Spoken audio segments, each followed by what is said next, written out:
Assalamu alaikum qarindoshlar. Gapimni qaytadan chiqib beri xato qilib qotdim. Bütün tushirib qo'y dedim. To'qlab qo'y dedim daha doğrusu. 3 qulu var dedim. 4 qulu var Türkiye'de. Yani birisi sürgünlük hükümet. Sürgünlük hükümeti de qulu var. Erken Abdüken'den. Yani İstanbul'daki sürgünlük hükümet. Yani atanmış İsmail Cengiz Efendi ve Gayretullah Hızırbek'in hazır dep kelip atkan İstanbul'daki sürgünlük hükümeti. Bu tötünün bir qolluk konukusu Erkin Abdüken'den qoldu bu. Men çünkü ötkenden bunu dedim. Men çünkü qayta deyimse halk düşünenmeydi ekan. Men şu bunu qayta davatıma. Hatta bunun bir Xudayın bir şemasını, resmini çizip çıkarıp biz dünyadaki Demir Kapazniki bir şey yakında sonumuz dünyaga. Kaç gün bir 52 tane yağaçның tüpsünü çıkarıp koyup nim qilgan bir narsa atıp qarindoshlar resim bat ha. Aş resimning tüpsidemiş qurultaylar yıqilgan bulatqan. Muşundan bilmadigan. Bütün nimni ezipdi ama ben tam okuyamadım ben mesela. Belki bir iki tanesi hata kirip kalgan buluşu mümkün. Şu haksızlık olmasın.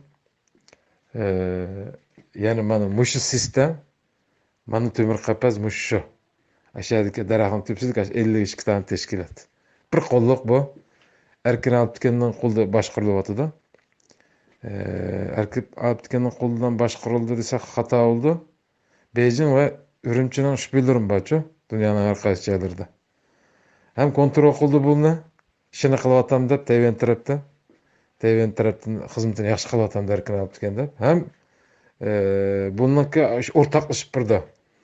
Birleştirip burada bunu yolunu açıp burada. Karşı yana ama dünya kurultu ben şüphen de edeceğim onu bazısını. Ameliyatda hem mesela bir Beijing'deki şu Zongbo genel merkezi hizmet kılık bunun hemmesi aş taraftan oynayıp atqa uyan. Şoma içideki uyanını bir kısım bilmeydi bu Uygur'unu. Üz bilmey hizmet kılalar.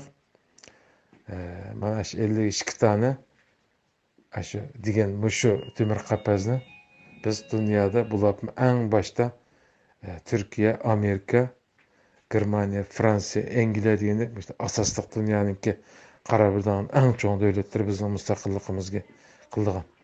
Bunday devletlar hammasi urib chiqib o'tib Temir Qapazni mush davoni qo'lga olishimiz kerak.